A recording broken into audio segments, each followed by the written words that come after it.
Бишкекке келип, бийликтин ишине баа берет. Багыт сунуштарды айтат жана сындайт.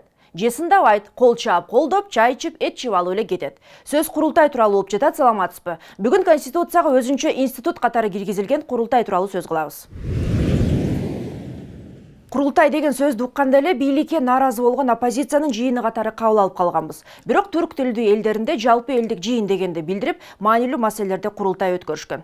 Монгол элинде дагы курултай деген түшүнүк жат эмес. Алгачкы курултайды Тимучин монгол урууларын чогултуп, элин бириктирүү үчүн өткөргөн. Ошондо өзүн хан деп жарыялаган. Демек курултай бул бир уч топтун жыйыны эмес, бул жалпы элдик жыйын.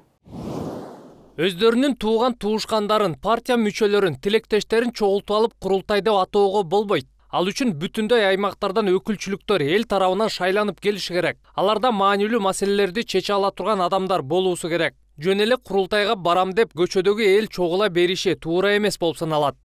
Жаңы конституцияны кабыл алуу тагыраагы аны иштеп чыгуу учурунда бир катар демилгечилер курултай институтун киргизүүнү көтөрүп чыгышкан. Керек болсо аны бийликтин бир бутагы катары киргизели дегендер да болгон. Бул теманы талкуулоо үчүн бир топ жыйындарды өткөрүлүп, интеллигенция өкүлдөрү дагы өзүнүн сунуштарын берген. Кайсы бир саясатчыга кызмат керек болсо, курултай деп жыйнай салып, анан тигиге ишеним көрсөтөбүз, буга ишеним көрсөтпөйбүз деген шүмшүк оюндарды токтотушубуз керек. Улуу курултай элдин башына маселе түшкөндө гана чогула турган курултай болуш керек. Эгер конституцияга кирсе, анда жылына 2 жолу чогулуп, өзүнүн миссиясын аткарып коюп кете турган уюм болуш керек.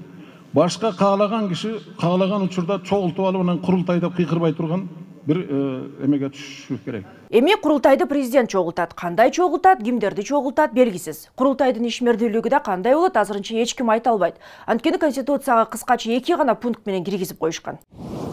Кыргыз Республикасынын конституциясы 7-берене 1-пункт. Элдик курултай кеңешүүчү, байкоочу жыйын катары коомдун өнүгүү багыттары боюнча сунуштамаларды берет.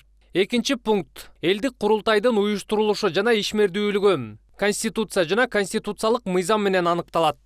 Ал конституциялык мыйзам кабыл алына элек. Мыйзам долбоору иштелип чыкты дегенден да кабарыбыз жок. Парламент турганда курултайдын эмне кереги бар эле деп суроо салгандар арбын болгон. Анткени азыркыга чейин бир катар түрк тилдүү өлкөлөр парламентин курултай деп аташат.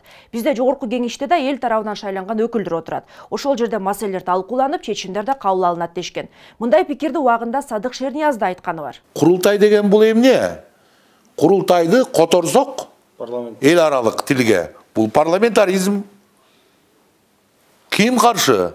Мына бүгүн Чобонбек Абыкеев менен Кадыр Кошалиев чыгып, курултай деп атат. Мен айтып атам, биз да курултай. Болгону курултайдын бүгүнкү аты парламент. Биз элдин бийлиги деп атат. Мен да айтам, элдин бийлиги. Ошентсе дагы парламенттен сырткары курултай институту болушу керек дегендер көп. Болгону ага ыйгарым укуктарды көбүрөөк берүү керек дегендер четтен чыккан. Алардын бири саясаттануучу Бакыт Бакитаев. Агай дегеле бул курултай институтун киргизип жатканы боюнча пикириңизди уксак. Эми биринчи курултайдын идеясы бул биздин атам замандан келе аткан философиялык бир курал болчу. Курултайда бүт нерселер чечилчү. Эми бүгүнкү күндө болсо ошол курултайдын биринчи идеясы жоголуп кетти. Курултай бул негизги эл талап кылып аткан. Курултай бул президенттен баштап бүт министрликке чейин ошо курултайдан отчетун алып, жумуштан алып, же ошол жерден орден бериш керек деген бир чоң институт болуш керек болчу. Бүгүнкү конституцияда курултай эми эч бир кандайдыр бир укугу жок. Эч бир мындай чечим чыгара турган күчү жок. Бул эми баягы аксакалдарды чогултуп, ошо элдин үнүн укса болот. Бирок элдин үнүн бүгүн биздин мына блогерлер күнүгө интернеттен айтып атпайбы?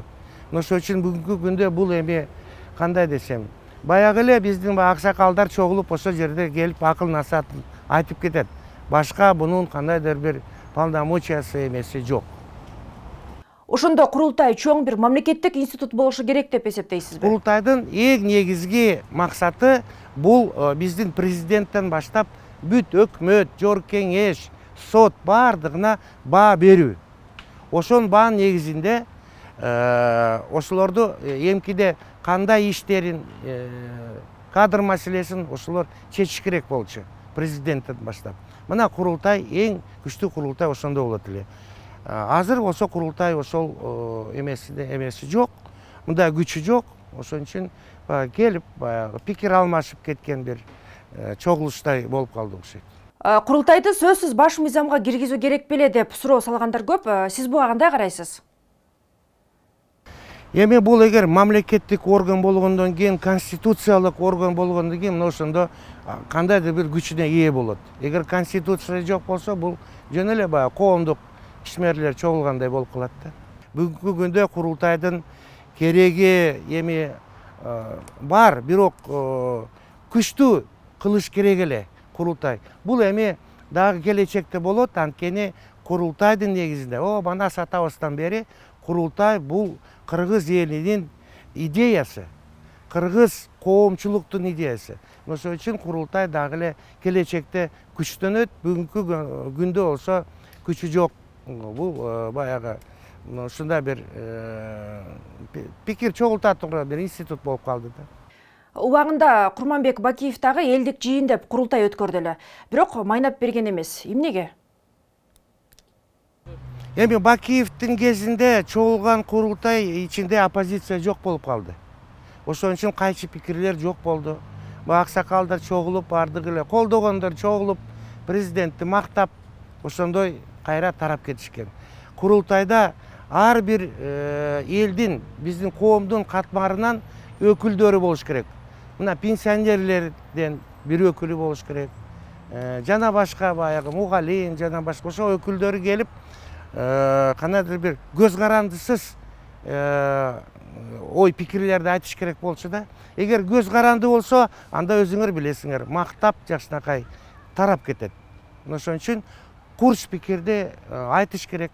Же айткандан да аны күчү болуш керек. Ошону президентке айта турган, өкмөтүнө, жогорку кеңешине, сотторуна баа бере турган институт болуш керек эле да.